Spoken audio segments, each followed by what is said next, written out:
Buenos días. Antes de que empiece a contar el tiempo, simplemente un agradecimiento al doctor Jairo Parra Quijano por todo, por el instituto, por haber implementado el Código General del Proceso con la colaboración de todos y por permitirnos estar aquí en este congreso discutiendo seria, académica y libremente los temas del derecho procesal. Me refiero a las pruebas documentales en lo contencioso administrativo y arranco diciendo que en materia contenciosa administrativa el documento tiene gran importancia. Alguien dice que en el proceso penal la reina de la prueba es el testimonio, en el proceso civil la reina de la prueba es el documento y en el contencioso administrativo es una reina absoluta. Uno diría que gran cantidad de los procesos en el contencioso administrativo pueden resolverse en materia o pueden resolverse con base en pruebas, pruebas documentales. Me refiero primero a las pruebas en la actuación administrativa simplemente para llamar la atención sobre el siguiente punto. El tema de las pruebas documentales y de las copias está regulado en el decreto antitrámites, que es el decreto 19 de 2012. Llamo la atención porque digamos que esta parte fue un poco deficientemente desarrollada por el Código Contencioso Administrativo, por el CEPACA, y fue desarrollada ampliamente en el decreto antitrámites. Esto debería formar parte del Código Contencioso, pero no forma parte, y repito, hay que llamar la atención porque hay normas muy importantes en este decreto. ¿A qué normas me refiero para dar los siguientes ejemplos? 1. Documentos en otras entidades y en bases de datos. Lo que dice el decreto es que una entidad no le puede pedir a usted un documento que que esté en otra entidad. La entidad está obligada de una vez a pedir directamente el documento a la otra entidad sin que se le pueda pedir al particular. Pero lo que agrego aquí que es importante, las entidades por convenios deben tener la posibilidad de consultar la base de datos de otras entidades. Y los ejemplos que trae el decreto son bastante puntuales. Si yo quiero acreditar la propiedad de un inmueble, yo no necesito, ante la autoridad administrativa, no necesito presentar el certificado de tradición. La entidad está obligada a consultar la página web del certificado de la oficina de registro para hacerlo. Yo no necesito decir que soy representante de la sociedad tal. La entidad está obligada a consultar la página web de la Cámara de Comercio para obtener esa prueba. El decreto prohíbe, ojo con esto, dos documentos que son absurdos y que a todas las entidades les fascina exigir. Uno, la declaración extrajuicio. Está prohibido pedir declaraciones extrajuicio. Si yo quiero manifestar algo bajo juramento, lo manifiesto bajo juramento, usted no me pida declaración bajo juramento. Y dos, la denuncia de pérdida de documentos, que le encanta a las entidades, pues el decreto prohibió como requisito que a usted le pidan para tramitar el pase o para tramitar cualquier documento, que usted presente la denuncia de pérdida de documentos. Eso lo prohibió el decreto, que me parece muy bien.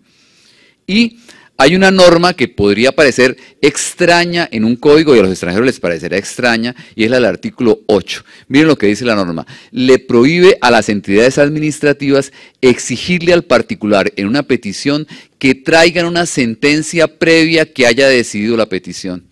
Y les parecerá raro, pero ¿qué es lo que sucede en nuestro medio? Pues que los funcionarios administrativos, cada vez que uno hace una petición, le dicen, no señor, eso no se lo puede resolver, tiene que ir primero al juez, presentar una tutela y yo solo mediante tutela le resuelvo esto. Pues simplemente se metió esa norma para decirle, usted no puede, señor funcionario de la administración, pedir una tutela, usted tiene que decidir directamente lo que le están pidiendo. En cuanto a las copias simples, yo creo que esta regulación del decreto antitrámites, con todo respeto, es mejor que la del Código General del Proceso. ¿Por qué razón? Porque en el Código General del Proceso nos quedamos todavía con un rezago. Dijimos, si usted tiene el original, apórtelo. Porque todavía nos pareció que el original tenía algo era algo más importante que la copia y que, entonces, si usted tiene el original, tráigalo. Pues no. El Código Antitrámites o el decreto antitrámites dice, no, usted presente simplemente copias. Nadie le puede exigir que presente el original. Mírenlo clarísimo. Ninguna autoridad administrativa podrá exigir la presentación, suministro o entrega de documentos originales autenticados o en fotocopias autenticadas. Las copias simples, ojo, inclusive para los notarios, las copias simples que expidan los notarios de los documentos que reposan los respectivos protocolos no se autenticarán. Entonces yo puedo pedir como prueba, allegar como prueba de la propiedad, ojo, una copia simple de una escritura pública. Y la copia simple de una escritura pública vale lo mismo que la copia auténtica de la escritura pública. Entonces allí se acabó totalmente la necesidad de requerir lo anterior. Ahora, digamos que esa amplitud en materia administrativa se tiene que reflejar en el proceso contencioso administrativo. Entonces, ¿qué va a ocurrir en el proceso contencioso administrativo? Pues que si somos tan amplios, si un juez, el juez administrativo debe tener claro que un expediente administrativo se puede formar con copias simples, que no hay necesidad de autenticar nada, pues en el proceso contencioso administrativo tenemos que ser coherentes y no vamos a pedir lo anterior. Ahora, el punto es este, la pregunta es si hay una vinculación real entre la actuación administrativa y el proceso contencioso administrativo, que es otra de las críticas que se le hace al código. Fíjense, el código contencioso se hizo bajo la idea de que la actuación administrativa fuera mucho más formalizada para que al administrado, al ciudadano, le resolvieran en sede administrativa los derechos. Entonces se permitió, por ejemplo, que hubiera más pruebas, más etapas para pruebas. Usted en la actuación administrativa puede pedir pruebas en el recurso de reposición, en el recurso de apelación. Tiene una gran cantidad de etapas para pedirlos. La pregunta es la siguiente. ¿Eso debe reflejarse en el proceso contencioso administrativo? La pregunta es, si la administración ha tenido toda la oportunidad, toda la posibilidad de pedir pruebas, de allegar pruebas, por ejemplo, para acreditar que un funcionario público obró indebidamente y por tal razón hay que destituirlo, la pregunta es, en el proceso contencioso administrativo, ¿la entidad puede nuevamente pedir pruebas con toda libertad? ¿Puede nuevamente allegar pruebas distintas? Y el particular que tuvo oportunidad de pedir pruebas puede hacerlo. No vamos a repetir lo anterior. No debe haber una vinculación señalando que en el proceso contencioso administrativo hay que limitar lo anterior. Esa no fue la opción que optó el código.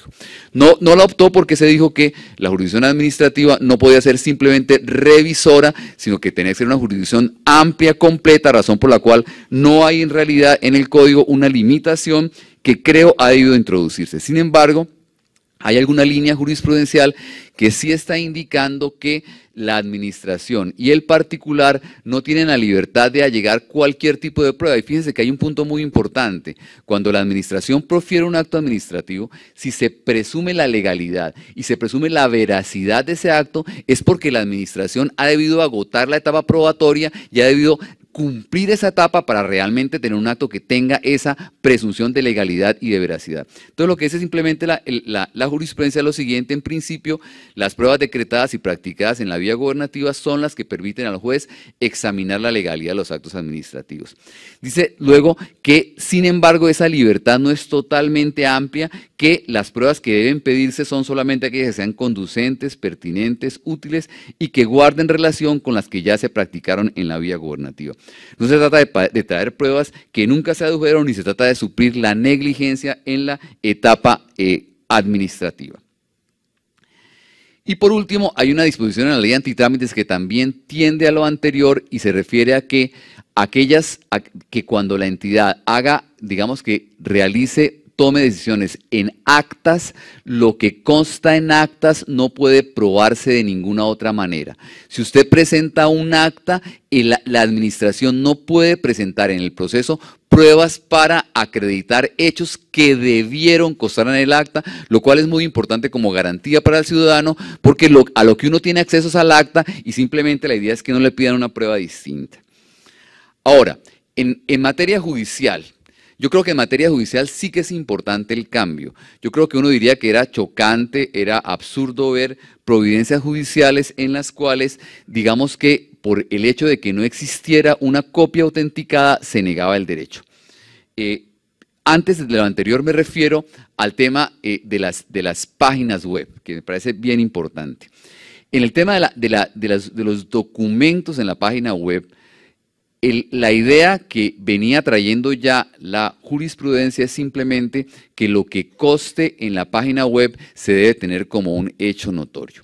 Y entonces dogmáticamente se podrá cambiar la noción de hecho notorio, que se refería a la persona, que podía conocer a una persona de cultura media y en determinada época. Pues simplemente el hecho notorio en materia judicial será aquel que es de fácil acceso para el juez.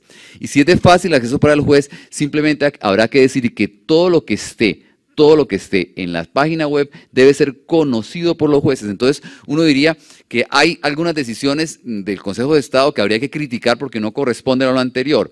Por ejemplo, la sección 5ª del Consejo de Estado negó la suspensión provisional del nombramiento de una funcionaria pública en un instituto descentralizado. La funcionaria a la que nombraron debía tener como condición ser administradora pública y ella era nutricionista. Y pidieron la suspensión provisional y el Consejo de Estado dijo, no, la hoja de vida que me trajeron no está autenticada, no suspendo provisionalmente el acto, ¿cierto? Cuando usted abre en Google, pone el nombre de la señora y ahí aparece perfectamente la hoja de vida porque en la entidad tiene que estar, porque hay una página web en que es obligatorio estar. El Consejo de Estado, igualmente, en la decisión 5ª, negó una suspensión provisional en el nombramiento de un instituto descentralizado que había violado la ley de cuotas que dice que el 30% de los nombramientos deben ser mujeres. Y dijo, yo no puedo saber si realmente se ha cumplido o no se ha cumplido con este nombramiento, cuando era simplemente mirar en la página web cuántos funcionarios de los 6 institutos descentralizados eran hombres, cuántos eran mujeres, hacer una regla de 3 y mirando la página web simplemente suspender. Entonces, ¿cuál es la idea de esto? Que todos los ciudadanos tienen acceso a la página web y así como todos tienen acceso a la página web, pues los jueces también tienen acceso y simplemente deben utilizar esa información de esa manera. En las copias, vuelvo al tema, en las copias, la exigencia de copias decía, hace que a uno le parezcan, digamos, cuestionables providencias como la siguiente. Fíjense lo que ocurrió aquí. Lo que ocurre es que se inicia una acción de repetición en la cual a la entidad demandante le toca traer la copia de la sentencia de la condena para poder condenar al funcionario público responsable. Y mire lo que dice esta jurisprudencia. Dice, en efecto, con la demanda tan solo se aportó una copia simple de los documentos que dicen contener una sentencia en la que supuestamente se declaró la nulidad de la resolución tal. O sea, el Consejo de Estado como que ve la sentencia y dice contener. No quiero mirarla, es como dicen los huilenses, chay, o sea, no miro esa providencia, ¿cierto? Entonces, digamos que ese tipo de decisiones que pueden ser criticables, pues esas son las decisiones que hay que cambiar. ¿En qué tiene que cambiar la mentalidad? La mentalidad tiene que cambiar en el sentido de que yo tengo o el juez va a tener que apreciar todas las pruebas documentales que obran en el proceso. Y fíjense que esta posición del Consejo de Estado no solamente era avalada por la Corte Constitucional, sino que desafortunadamente era una posición legal, que estaba fundamentada en normas legales. El Código de Procedimiento Civil anterior decía claramente las copias parciales de los expedientes, las copias simples parciales, decía puntualmente, no tienen valor probatorio. Luego esta providencia es ajustada a derecho. Esa norma del 115 del Código de Procedimiento Civil fue derogada por el Código General del Proceso. Quiere decir que las copias parciales, al contrario de lo que ocurría antes, hoy tienen pleno valor probatorio. Ahora, la única norma del Código General, del Código Contencioso Administrativo referente a copias era el 215, que decía que las copias tienen valor salvo que hayan sido tachadas de falsas. Ese artículo fue derogado por el Código General del Proceso simplemente para modificarlo e indicar que, digamos que para uniformizarlo, porque el Código General del Proceso ya no habla solamente de tacha de falsedad, sino de desconocimiento. Ustedes ya eso lo vieron perfectamente aquí, simplemente recuerdo que la forma de objetar, la forma de impugnar los documentos es cuando se le atribuyen a la parte la tacha de falsedad y cuando son documentos de terceros el desconocimiento.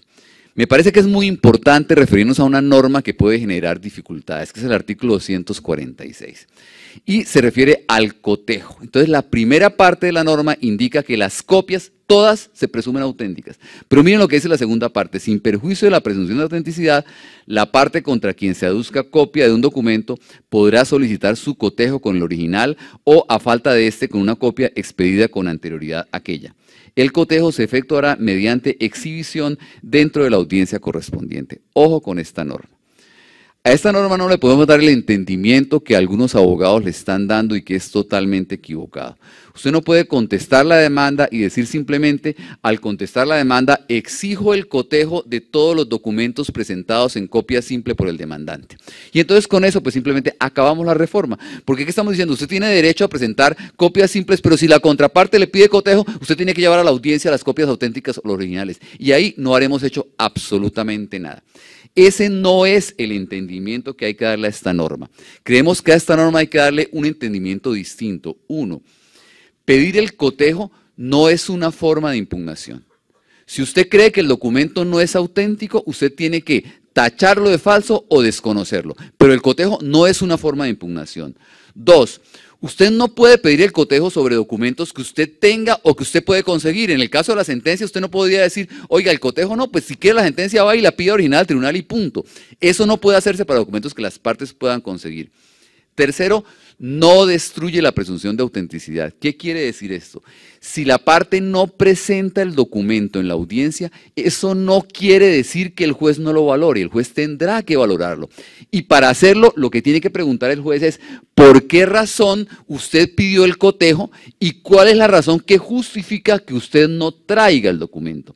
Y hecho ese balance, el juez decidirá qué valor probatorio le da ese documento. Pero repito, la petición de cotejo no saca el documento del acervo, así no se presenta en la audiencia.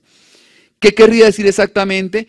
Lo dice la doctrina, querría decir que no pone en duda, o digamos que pone en duda la autenticidad sin impugnarla ni admitirla. Es excepcional y es justificado, es una medida que no puede, repito, volverse en sistemática, sino que hay que mirarla con la mayor atención y bajo los anteriores parámetros.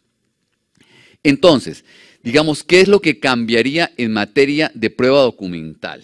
Lo que cambia en materia de prueba documental, fundamentalmente en el proceso, es que los abogados cuando íbamos a armar una demanda, a presentar una demanda, pues teníamos todo el problema de si el recibo está autenticado, de si tengo que reconocerlo, de si la copia, no, cambió eso, o sea, tranquilos, o sea, nos relajamos todos y simplemente presentamos todos los documentos que tengamos y los presentamos como lo hacemos en la vida diaria, presentamos ¿qué? Fotocopias de los documentos, está permitido hacer lo anterior. Dos, vamos a pasar de una valoración selectiva, ¿cierto? Del CHAI de los huilenses, que unas cosas miran y otras no miran, ¿cierto? De esa selectiva lo vamos a apreciar integralmente, lo vamos a pasar integralmente. El juez está obligado a valorar todas las pruebas obrantes en el expediente. Vamos a aplicar aquí el principio fundamental de la buena fe. Y el de la buena fe, yo cito aquí digamos que una parte de la PACA Zuleta que dice, refiriéndose a la ley de contratos, dice que las carreteras no se diseñan para los borrachos. Y así como las carreteras no se diseñan para los borrachos, los códigos no pueden diseñarse para los delincuentes. Los códigos hay que diseñarlos para las personas de buena fe. Obvio, habrá gente que falsificará, pero para eso está la tacha de falsedad y para eso, recordémoslo siempre, está el recurso de revisión. Cuando nos metan un documento falso, pues yo tengo la oportunidad de denunciar la falsedad y hacer el recurso de revisión. Entonces, teniendo en cuenta todo lo anterior, repito, hay que cambiar la concepción en materia documental y decir, antes de ser selectivos vamos a apreciar todo lo que va a permitir indudablemente fallar con base en la realidad. Por último, como propuesta, creemos que el proceso contencioso administrativo debería modificarse a partir de esa constatación, a partir de considerar que se fundamenta en la prueba documental. Uno, en materia de acciones de nulidad, pues no puede, la acción de nulidad, cuando alguien demanda la nulidad de un decreto reglamentario porque viola la ley, es algo que puede decidirse simplemente con los documentos. El Consejo de Estado puede decidir simplemente, está demandando la nulidad de este decreto porque viola la ley, miro la ley y miro el decreto y punto. No hay que hacer un proceso oral con pruebas, con excepciones previas. Todo eso no está sirviendo sino para que el gobierno dilate la labor del Consejo de Estado en el control de la legalidad de los actos. Entonces creo que eso hay que cambiarlo. Dos, eso podría también aplicarse a procesos de nulidad y restablecimiento. Cuando la nulidad se fundamenta en cosas distintas de la falsa motivación, o sea, se fundamente simplemente en un contraste del acto con la legalidad, eso puede hacerse al principio del proceso, decidirse con un traslado documental y de ahí mirar si seguimos adelante con un proceso oral que tendría que ver únicamente con materia de perjuicios. Y en algunos casos excepcionales de reparación directa también podría aplicarse. Piensen ustedes en la detención injusta, en la detención de la libertad. Pues simplemente el juez constata, señor, usted fue detenido, ¿cierto? A usted lo absolvieron, ¿cuántos meses de esto? Y ahí está, digamos que aclarado que usted tiene el derecho y seguiríamos el proceso oral solamente con la necesidad de pruebas para los respectivos perjuicios. Muchas gracias.